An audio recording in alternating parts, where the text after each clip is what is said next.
주가는 냉정하게 말하면 매출과 이익을 많이 선행한 걸로 보여요. 저는 그렇게 보입니다. 다음에도 서프라이즈 이게 계속 나온다면 테슬라의 현재 주가는 충분히 정당화될 수 있겠지만 실적 조금이라도 모자라면 상당히 가치 없을 것으로 예상이 됩니다. 숫자만 보고 말하자면 지금의 밸류에이션은 비싼 편인 건 맞습니다. 이건 사실 부정하기 힘들어 보여요.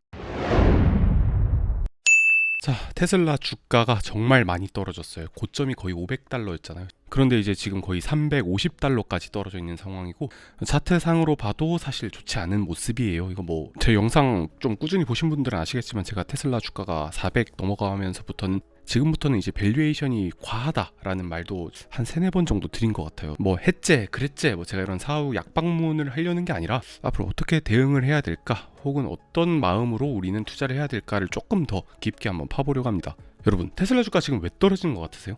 뭐 여러 가지 원인이 있겠죠. 그런데 결국 가장 중요한 거는 이 실적이에요.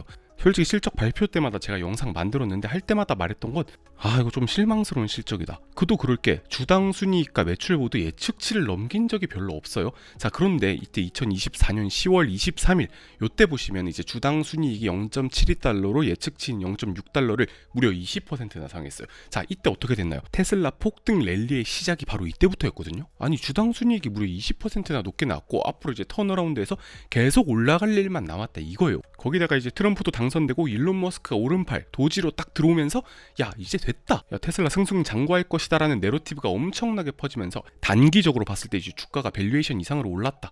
이건 아마 많은 분들이 동의를 하셨을 거라 생각을 해요. 자, 그때 우리가 무슨 기대를 했습니까? 야, 실적이 다시 턴어라운드하고 올라가면서 이제 그 밸류에이션 갭을 메꿔줄 것이다. 그런데 이번 실적이 어땠나요? 뭐 솔직히 숫자로만 봤을 땐 아쉬운 게 사실이고, 그 다음 분기 예측치도 솔직히 좀 아쉬워요. 사실 테슬라의 주가를 떠받치는 대부분이 어떻게 보면 일론 머스크의 비전이잖아요. 그러니까 자율주행 기술이 곧 될 것이다, 옵티머스 봇이 곧 만들어질 것이다.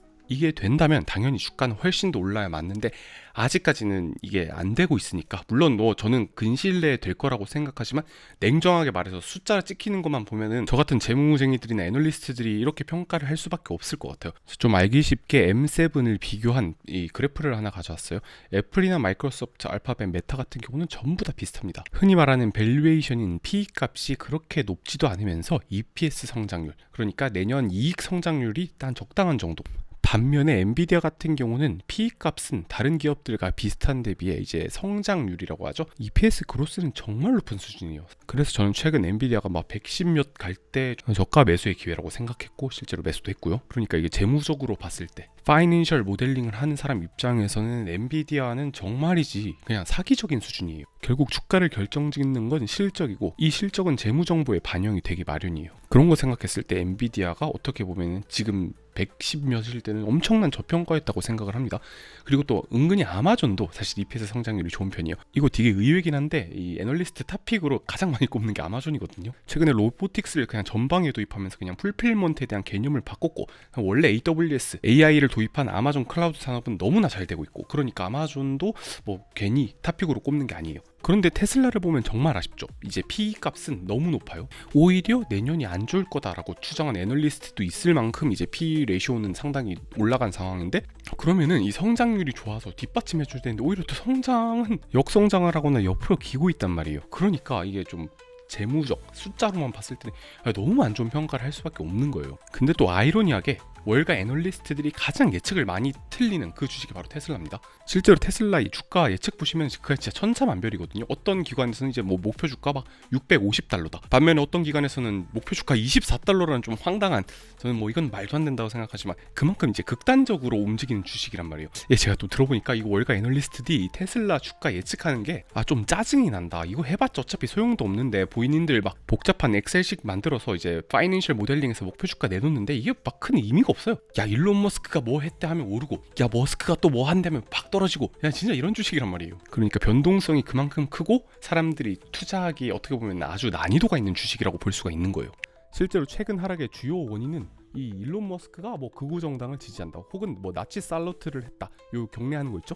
요런 행동들을 해서 막 유럽에서 일시적이겠지만 판매량이 좀 급감했고, 또 설상가상으로 이 중국 판매량마저 조금 안 좋은 모습을 보여줬거든요. 그러니까 이게 좀 한창 들떠서 올랐던 게 팍 식어버리는, 김이 식어버리는 모습이에요. 그런데 또 그 와중에 뭐 오픈 AI를 141조 원에 인수하겠다 뭐 이런 얘기를 하고 있고, 샘 알트만은 뭐 트위터를 나한테 14조에 팔아라, 서로 자강투천 중이라고 할 수가 있겠습니다. 어쨌든 이 일론 머스크라는 사람이 저는 정말 좋아하지만 상당히 리스크 있는 인물이고 호불호가 갈리는 것도 또 인정을 해야 되지 않을까 싶어요. 너무 비범해서 그런지 도무지 종잡을 수가 없는 그런 인물이에요. 자, 그리고 또 저의 파트너인 한투 자산운용에서 에이스 글로벌 자율주행 액티브 ETF를 출시했는데 종목 구성이 상당히 괜찮기 때문에 영상 더보기란에서 확인해 주시면 좋을 것 같고요. 오늘의 핵심인 테슬라 주가 앞으로 어떻게 될까? 주가의 향방이 많이들 궁금해 하실 거예요. 제가 조심스럽게 저의 추측을 말하자면 당분간은 좀 재미가 없을 가능성이 높을 것 같아요. 지금 상황이 딱 이거잖아요. 우리는 이 게임을 해본 적이 있어요. 분명히. 어떻게 매번 이 레파토리가 반복되는 것 같습니다. 결국에 테슬라 주가가 올라갔을 때는 항상 실적이 어느 정도 받쳐줬을 때거든요. 제가 몇 년 동안 테슬라 영상을 만들면서 느끼는 건데, 얘가 일단 실적이 좋으면 날아갑니다. 반면에 실적이 안 좋으면 확실히 쳐져요. 테슬라 오래 들고 있던 분들은 이게 느낌적인 느낌으로 뭔 말하는지 아실 거예요. 잠깐 이벤트로 주가 뛰었다가 뭐 떨어졌다가 이게 변동폭이 엄청 큰데 결국엔 실적 따라갔거든요. 결국에 4월에 있을 실적에서 좀 확실하게 뭔가 보여줘야 된다고 생각합니다. 그런데 또 제가 이 말할 때 뭔 당연한 얘기를 하냐, 그거 모르는 사람이 어딨냐, 뭐 이렇게 말씀하시는 분들 분명 계실 것 같아서, 그 다음 이벤트인 6월에 있을 이제 언스퍼바이즈드 FSD가 런칭이 되는 것, 요게 또 이제 가장 확실한 촉매제가 되지 않을까 싶습니다. 결국 4월과 6월 전까지는 마땅한 호재거리도 보이지 않을 뿐더러 약세를 보일 확률이 조금 크다고 생각을 해요. 차트가 무너진 것도 한몫하고요. 그런데 이건 어디까지나 단기적인 뷰이고, 그래도 제가 좀 자신이 있는 거는 제가 몇 년 동안 유튜브 하면서 이게 그렇게 크게 틀린 적이 별로 없어요. 제가 워낙 주가에 대한 전망을 그냥 이렇게 막 툭툭 내뱉는 스타일은 아니고 엄청 좀 신중한 편이거든요. 제가 진짜 이런 말 잘 안 합니다. 월방꿀이네, 월택남 반대로 하면 꿀 빤다더라, 뭐 이래도 구독자분들 돈 버시면 저는 또 그게 개의치 않는데, 만약에 진짜 단기적으로 접근하신 분들은 이 큰 변동성을 감내를 할 각오를 하셔야 된다. 왜?